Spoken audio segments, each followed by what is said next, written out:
لا يريد بكم العسر. Allah wants, so it is actually, it's not just a coincidence, it's actually an intent, it's a divine intent that He wants ease for us. So it says it is God's wish, it is God's will that He would make it easy on us and not make it hard on us. The Prophet ﷺ told us in the hadith, إن الله يحب أن تؤتى رخصه. Allah would love that we take advantage of the concessions that He has given us. For example, if you give us a concession in times of hardship, in times of illness, in times of rain even, and travel, we know we have these concessions.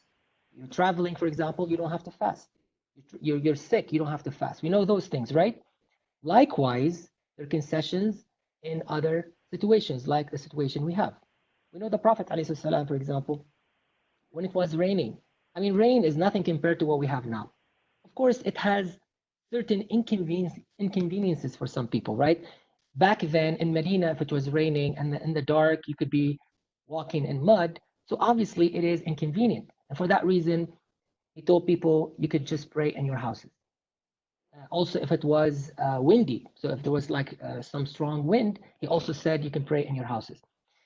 The point is, if we look at the general statements of the Sharia, or you look at the specific statements of the Sharia, you find the same thing. In the general statements of the Sharia, you see that Allah subhanahu wa ta'ala stating that He wants ease for us in any matter. So this is a general matter.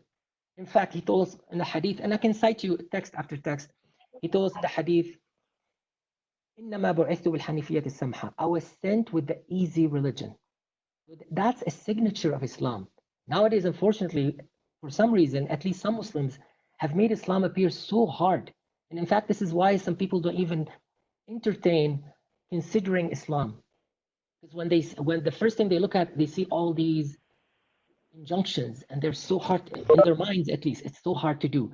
And that's a really wrong, idea we're giving to people, that Islam is hard. If anything, we should convey to people that Islam is easy. It's made for us, and it's working with us, not working against us. When the Prophet ﷺ sent Abu Musa al-Ash'ari and the other companion, I think it was Mu'adh bin Jabal, to Yemen, the first thing he told them as an advice, he said, يَسِّرَا وَلَا تُعَسِّرَا. Make it easy on people. Don't make it hard on people. بَشِّرَا وَلَا تُنَفِّرَا.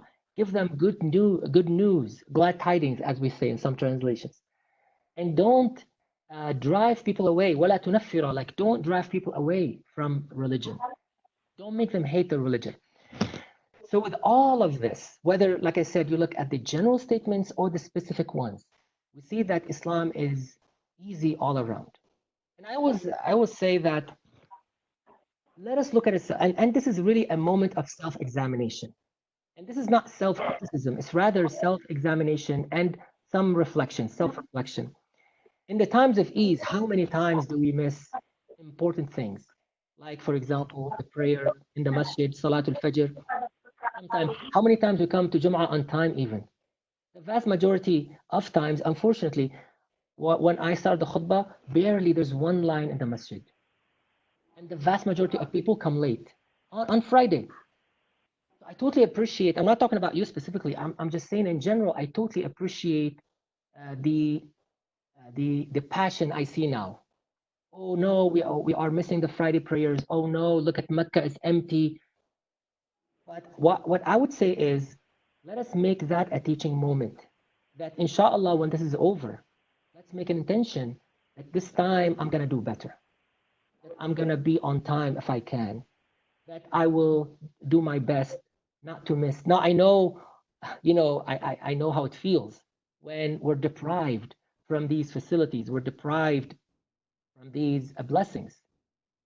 I think it's a teaching moment, and it's a reminder to all of us that it's good to have feelings like that. It's totally, natural, because we take, sometimes we take things for granted. We take the masjid for granted. We take the leaders for granted.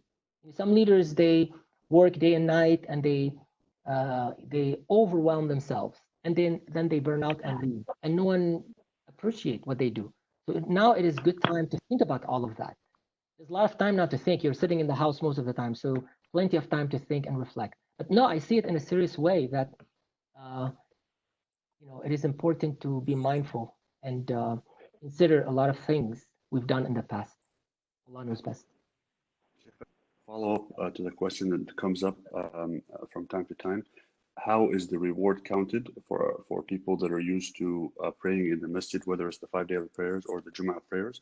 How is that reward counted now that they are, or is there any reward now that they are not able to do so? And the second question that always comes up along with that is, what is the minimum for Jum'ah?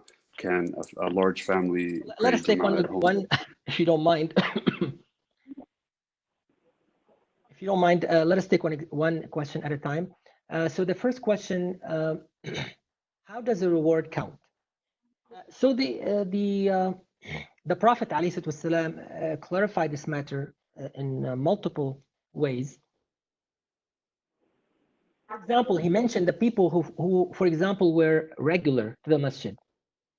And then there was a reason stopping them from going to the masjid. It could have been a sickness. It could have been that you got busy. Maybe you have a family to feed and you have this job that's overtime and all of that, right?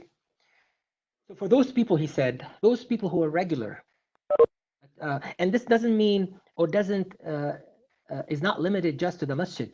Any action that you are regular at, it could have been fasting, but now you cannot fast anymore because something is stopping you or prohibiting you from doing it. So he said, in those situations where something out of your hand happens and stops your ritual, stops your habit of going to the masjid, of fasting, of charity, whatever it is, he said, then you will get the same reward as if you were doing the action because it was not in your hand. You were regular, you were doing it on a regular basis. You had every intention to do it, but now something came out of your control and, unexpected, and now you cannot do it anymore. In those cases, you will get the reward, inshallah. You get the same, he said, you get the same reward. So that is one case.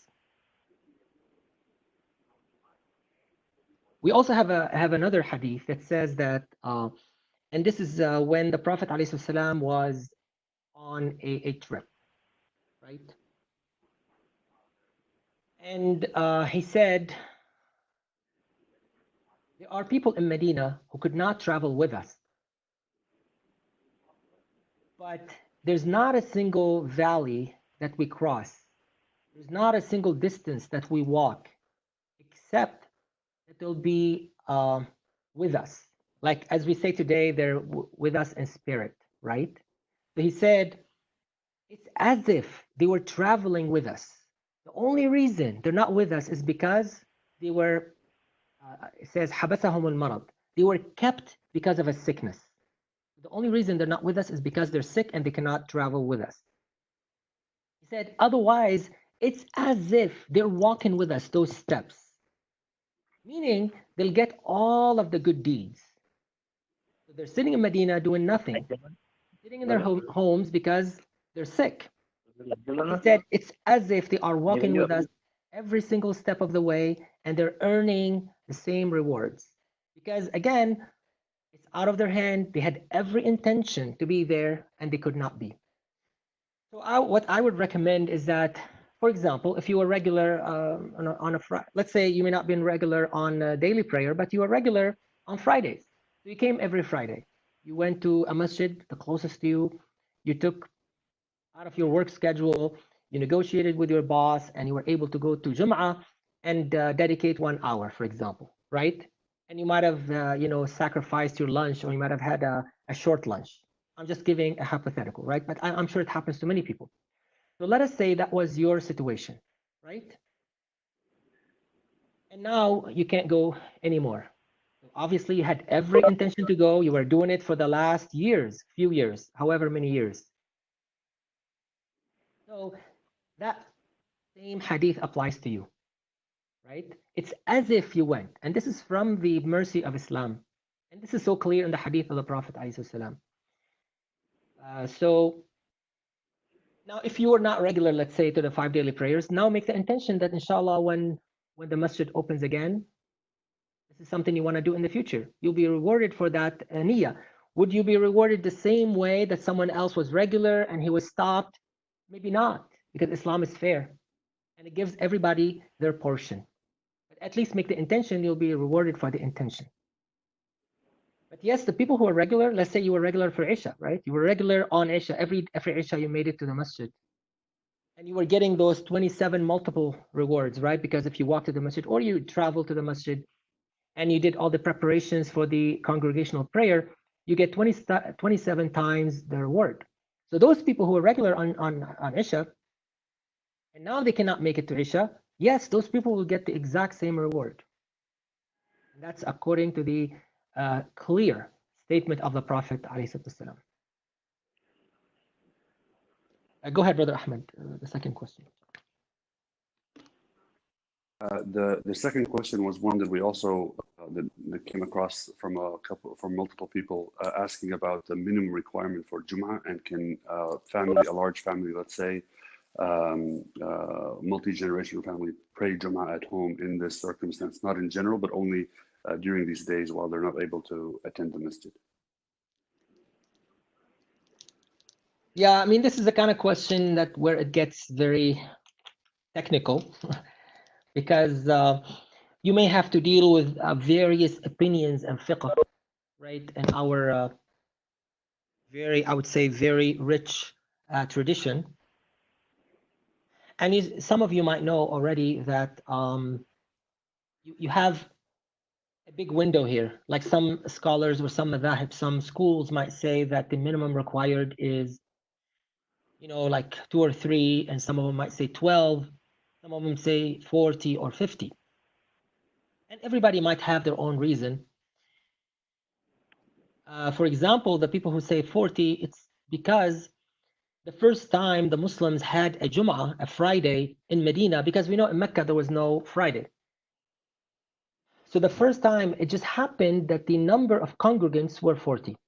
So they said, as far as we know, from the practical sunnah of the Prophet, not the oral sunnah, not from the statements of the Prophet, but from the practical sunnah, as we observe all the Fridays that happened in the time of the Prophet, it seems like the minimum was 40. We don't have any proof for anything below 40. That's why we like the number 40. And other scholars say this is good, but it's not a good evidence. I mean, it could have been a coincidence. Most likely it was a coincidence. It just happened that the first time people gathered, it was that number. But the Prophet never mentioned a number. So they said, well, in that case, we should resort to the number it takes to form any congregation. So like, for example, now if you went to have a congregation in the masjid, some of the musallas, the small masjids, you're not going to have a big number. You might have only 2 or 3 people. And that's enough to have a congregation. You can pray, for example, you can pray Isha, you can pray Fajr with 2 people, 3 people, right? So they said, likewise, a Friday should have the same number of people. We can't see a difference between the two. And I think this is a very valid opinion for the lack of evidence, right? This is a valid opinion. Other things, I mean, that might come into consideration, for example, is the whether the place itself is a place where a Jum'ah could be held. Because usually the place of Jum'ah is not any masjid even, it's al-Masjid al-Jami'. For example, if you have a musalla, usually you don't have a Jum'ah at a musalla. It has to be a masjid where people gather. That's the meaning of Jami'. That's the difference between masjid and Jami'. Masjid is any place you pray. Musalla, likewise, is a place of salat. But al-Jami' is where people gather. They're known to gather in that location. And some other scholars said, and on top of that, you may need an imam, you may need a mu'adhin. But to be honest, a lot of these requirements might be a bit excessive. Let me give you an example. If you came here as a student, especially like if you go back 20 years ago, we've held many, many Fridays on campus. And I'll tell you, the vast majority of those Fridays did not satisfy some of these conditions. Right? I mean, many times we take a conference room in the on the campus premises, right? And we don't have the number. We don't have 40 people. Sometimes we have 10, sometimes we have 15, sometimes less. And we held a Friday. So the bottom line is Friday is not required anyway. If you want to do it and maybe get the reward of Friday, fine. But we should not think that Friday is, in this case, is mandatory and that we have to do it in the house and now try and search for that number or to have those conditions being met. The bottom line is, in those conditions, Friday itself is not wajib. For example, if you are traveling, we all know Jum'ah is not wajib. If you're sick, we know Jum'ah is not wajib. And there are other conditions, obviously. Certain people, like if for women or for children, Jum'ah is not wajib. Now, of course, we don't stop these people from going. If you're sick, you're still going to go. I mean, obviously, if it's not contagious. In normal cases, you can still go. Or if you're traveling, no one will stop you from visiting the masjid in your locality and pray. But do we say it is wajib on them? Do we say it is mandatory on them? No, we don't. And likewise, in this case, you have a udhr, you have an excuse. So if you want to do it, fine, but it is not something that you have to do. And Allah knows best.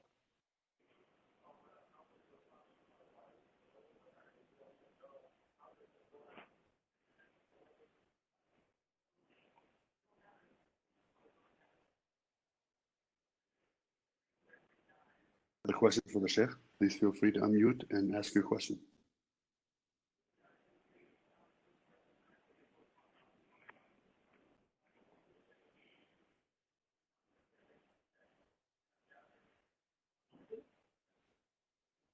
হ্যাঁ পয়সা 53 না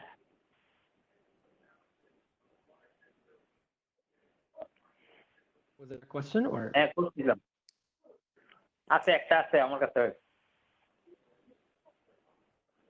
তা করব না Brothers and sisters, please, if you're not asking a question, mute your phone. হ্যাঁ দিব আমি time পাইনি যদি আমাকে টাইম দিতে হবে আমি সমস্যা করে বন্ধ করে দিব তুমি চিন্তা করো না So the host usually can right-click on the person and unmute them. I am, but I'm not able to see who is the one speaking. Alaikum assalam. This is Asma Nuruddin. Please call user 5, 6, and 7. Mute yourself, otherwise it is echoing here. And actually it is not question, my concern. Question না হলে কেন question করতেছেন আপনি না হয়নি excuse me, I'm making my question. So yeah.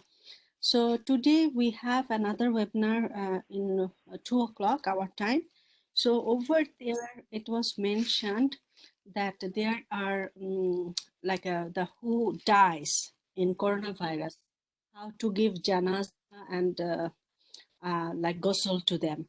So it was, so I was really worried about the brother Ahmad Ois, that he is taking the lead for our community. So they were telling that to take lots of, gloves and mask and everything, like how the medical doctor will do, cover themselves. So I was really worried about that. So but because you are in the, you are man and you know the masjid more, will you able to convey this message to Brother Ois that to take the measurement if any Muslim dies on Corona or in this season? To take lots of measurements so nothing transfer to him and his family. Okay, so if I understood you correctly, you want me to convey a message to Brother Ahmed Uwais to be careful when he's washing the bodies? Yes, please. Inshallah. Okay. Yeah, that would be because they have mentioned that even as a attendee, we should be far away from the family, and also we shouldn't stay close to pray the janazah. We have to be far away from the janazah, like a 6 feet or gap, big gap. And maybe this time the janazah will be very short, few people, only maybe family members or something. So, but not to cry over it because it's the situation. Otherwise, people have joined the janaza. And there's something else I wanna maybe look into further. Now we know the people who die in a plague, and this is mentioned by the Prophet ﷺ, they will die as martyrs. And we know martyrs in Islam, they're not usually washed like usually you wash a dead person. Yes. What we need to clarify, though, there is a difference, I know, among the scholars, whether somebody died as a martyr in the battlefield or whether, because we separate between what we call Shahidul Dunya and Shahidul Akhirah. The martyr of this life is someone who died because of a particular accident. It could have been a disease, it could have been that he drowned or he fell off of something. So we call those Shahid al-Akhirah. He is a martyr of the Akhirah because he's usually not acknowledged as a martyr in this life. We only acknowledge martyrs who die in the battlefield as martyrs. So there's a subtle separation between these two types, and I need to check and make sure that they have the same rulings when it comes to janaza and funeral. Because we know for certain that in the case of the martyr on the battlefield, you don't wash them. And the reason is because it mentioned in the hadith that on the day of judgment, they'll come and their blood will be still on them, on their bodies, as a testimony of their sacrifice. That's why we don't wash them. And that is actually the difference between someone who died in the battlefield and someone who died with hardship, because obviously if you die from a virus or you die from a plague, no doubt it is still a big hardship, and this is why they deserve the place of a martyr, the position or the status of a martyr. We also have an example, like the example of Mu'adh bin Jabal. He was actually one of the famous companions of the Prophet ﷺ, and the Prophet praised him a few times, praised his knowledge, and he said, no matter how much you acquire knowledge, you still be a stone throw away. Like if you were able to throw a rock, this is how far he's ahead of you in knowledge. And so Mu'adh is ahead of any scholar of this ummah because of his knowledge. And he died when he was very young. He was probably 27. He became a Muslim when he was 17, and he died like 10 years later. And he died in the plague of Sham. Sham meaning Syria, Palestine, Jordan. So he died in that plague. I think it was in Arabic. It's called Ta'un Amwas. I think in English it's Emmaus. You could look it up. So this was a plague of Emmaus, and Emmaus was a place in Palestine. That's why it was called that way. And many companions died in that plague. But we have to, maybe I have to look it up more just to see if there was any funeral rituals. But we know that Mu'adh radiallahu anhu was embracing this. He got sick. He knew he was sick in the plague, and he would kiss his hands, saying, these are the members that will be martyrs and will be meeting Allah subhanahu wa ta'ala in a state of martyrdom. We have that from Mu'adh bin Jabal, and how he embraced that sickness or that plague. Long story short, I think it deserves more research just to see what we should do in those cases. Because here we have a situation where not only someone is dying as a martyr, inshallah, if they do, but also it is exacerbated by the fact that it is contagious. The more reasons why we probably want to minimize contact. If washing is not even mandatory, maybe something to look into. But I'll have to look into it first, as I said. Yes, I agree because the contagious this death, even after the it is still contagious. Like it is people or other viruses, it finishes when it is finished, but it is still goes on. It spreads. Like it is a little bit different and like dangerous this time. Yeah. So if it doesn't need to be washed, that would be even better. Absolutely. We already heard of, I think, mass graves. I don't know, they mentioned about Italy and Iran. I don't even China. I think there were cases of mass burials, right, and people not necessarily being taken care of after death. I mean, it could get to a point where it's a necessity, anyways. There's nothing we can do about it. And I mean, no doubt, the rites of burial are in honor to the deceased. But if we cannot do it, it doesn't take anything away from the status or the dignity of the deceased. Remember, I mean, many people might die in the sea or in the air, and like I said, they're considered martyrs in the eyes of Allah, and there's no chance for us to honor them. So this could be a similar situation. Jazakallah khair, Sheikh Anas. Any other questions online? We only have a few more minutes. Can you hear me, Sheikh? Yes. Yes, we can. Go ahead. So I have a question actually. So I think it's the follow-up question that brother asked before. So if we have a member in our society like Muslim members, but they are sick with this virus, but they don't have anybody to help. So but then asks for the help. On the one hand, we'd like to help them, but then on the other hand, we are concerned about ourselves. So how do we deal with that? Because if I don't help, then he has nobody to help him.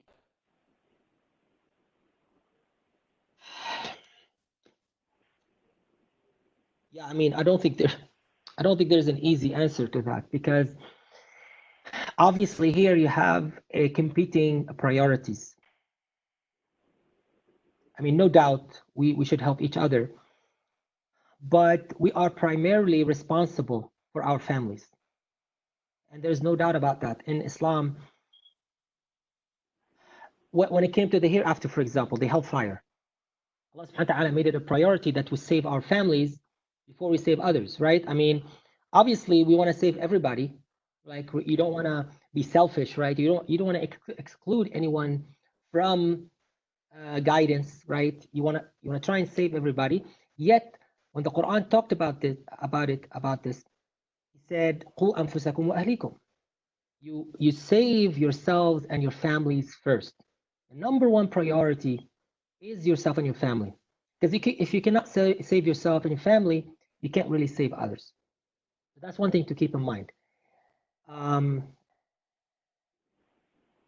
Also, we have to consider the fact or the possibility that if somebody is in need, we should try first and see if anyone who is authorized to help, like medically trained people, ER people. I mean, people in that position.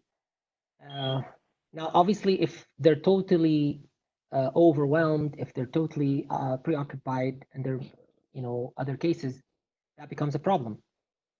And unfortunately, I've been hearing like things what happened in Italy, for example, where really even the people who are helping, they had to make really hard decisions, like who lives, who doesn't live. I hope we don't get to that situation, but Allah subhanahu wa ta'ala does not ask us to do anything beyond our ability, right? So if we know that this is going to be very risky to us, to our health and our family's health, I would say your family is number one. I mean, there's nothing I can say otherwise. If it's not that risky, or the risk is contained somehow, and it's within your capability, then of course you try your best, but not at the expense of your own health or the health of your family. Especially if you have somebody in your family who's elderly, like your parents, or you might have young kids. It's the more reason why you should be careful in those cases and not jeopardize their well-being. Because again, first and foremost, you are responsible for those immediate relatives before anyone else. But it's a judgment call. At the end of the day, it is a judgment call. Like, some people might be young and they may not have any relatives around them. They might be living on their own, maybe single, maybe they're students, they come from overseas. You don't have much to lose. And if the risk on them is very low, maybe that's a really good example where people can take the risk. But we cannot say that this is true about everybody. I know many people who have big families, and a lot of them are, either very young or very old, and you don't want to put those people at risk. Sheikh Anas, Jazakallah khair. I want to just point. It is 8 o'clock. We can continue if you have time and there are more questions. We could perhaps go a little bit longer. Is that okay with you, Sheikh Anas? I'm okay. I mean, if there are questions, we can go. I would just ask longer. that maybe we can keep the answers a little bit brief. That way we can maybe accommodate everyone. And if there is enough interest from our brothers and sisters, maybe we can also set up a webinar with one of our local doctors to go over what are the proper procedures to handle someone who has the virus or is infected. If there is interest, maybe we can set that up, inshallah. Assalamu alaikum. Can you hear me? Yes. I have a question, and this may sound a bit dumb, but I thought that I'm going to ask you anyway. So, the way you are hosting this program today, I mean, for the Juma prayer, I'm not sure whether it has to be a physical congregation or can it be virtual, where, for example, if I was going to ICV, and the Sheikh, exactly at that time, he could do the khutbah and the prayer from the masjid or from his home, and then we, as the attendees, could attend from home. A virtual, like a Juma, if that. First of all, there's no dumb question. And second, if you want the short answer, then it is no. I don't, Brother Ahmed, if you want me to continue, to elaborate, I'll be more than happy. But I said brief, but I didn't mean 2 words or one. Okay. Well, actually, I consulted with some shuyukh because this is a common question. It seems like the majority of scholars would say it is not, I would say, approved, or it is not, it does not count, let's say. It's maybe a better way to say it. It is not considered jama'ah or jum'ah or congregation. And the reason is, I mean, they mentioned different reasons. Primarily, for the jama'ah to take even, to qualify as jama'ah, for us to call it jum'ah or jama'ah, physical proximity is a condition to begin with. So once you remove that condition, then you're no longer dealing with the concept of jum'ah or jama'ah. So that's their main reasoning. However, I feel that maybe a lot of it is based on maybe old understandings of congregation, the concept of congregation. So maybe this is one of the topics that needs to be revisited. Recently, I came upon a book. I haven't had a chance to read it, but apparently maybe he's one of the few people who claims or argues that it is okay to have a virtual jama'ah. Haven't had a chance to read the book yet, so maybe when I read it, I change my mind. But so far, what I've seen, and all the reasons are given, that it has to be within a reasonable proximity. So, for example, let's say if you are even in the same place, and you have 2 lines here and then a huge distance, and then there's a line. We say that this line is not part of the jama'ah anymore because of that distance. So what about miles and miles away, right? Even some scholars say if you have a jama'ah and there's a wall, now we don't follow that rule anymore because we have to deal with buildings with multiple stories, multiple rooms, which was not the case in the past. But they even said if there's a wall separating, then that may not count as a congregation. So maybe some of those rules will be updated. But the problem here, we're dealing with vast distances. And that would take away the definition of congregation. That's the main problem. Other conditions or other reasons why it does not count, such as the geography. Like what if the imam is standing behind you? Like I don't know if you could make it always work in such a way that the imam is in front of you. But I think that's not the big deal. The big deal is the fact that you have such big distances. Likewise, I mean, I'm now seeing some stuff on Facebook and other places where people are recommending to have a jama'ah where one stands here and 6 feet or however many feet someone else stands, and they're trying to legitimize it. But I'm saying like this is taking away the whole concept of jama'ah. I mean, and the whole form of jama'ah. Now you're kind of redefining jama'ah. So I don't know. I mean, I think it still needs to be thought through and be considered by maybe many other scholars. What I say right now is that you have the excuse. You don't have to pray jama'ah. And if you had the right intention, as I mentioned earlier, and you're doing it in the same, you're continuing an act that you used to do in the past, you'll get the same reward. But there's nothing lost, even if you did not pray the congregation. That would be my quick answer.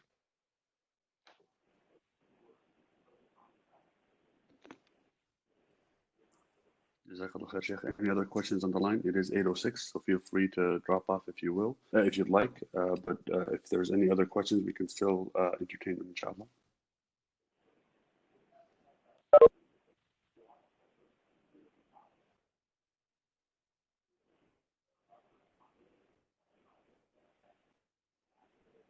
I think with the Surah Asr, we can finish it.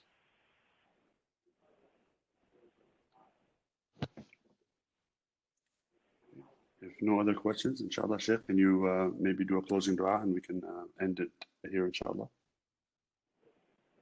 Okay. And maybe before we do that, I just want to remind everyone, Jazakumullah khair for I'm not sure, it's not dialing in, logging in maybe, or connecting today.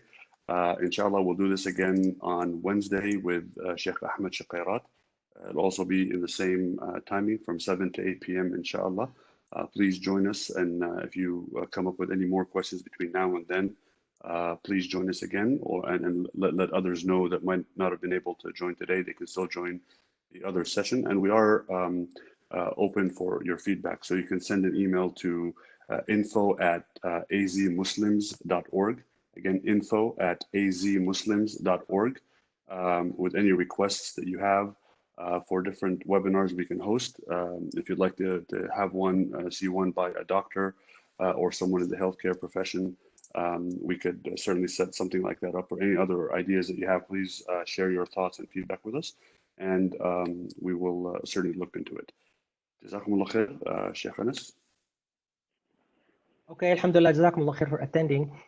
سبحانك اللهم وبحمدك نشهد أن لا إله إلا أنت نستغفرك ونتوب إليك والعصر إن الإنسان لفي خسر إلا الذين آمنوا وعملوا الصالحات وتواصوا بالحق وتواصوا بالصبر. جزاكم الله خير. Jazakumullah khair. Assalamu alaikum, everyone. Okay. السلام عليكم.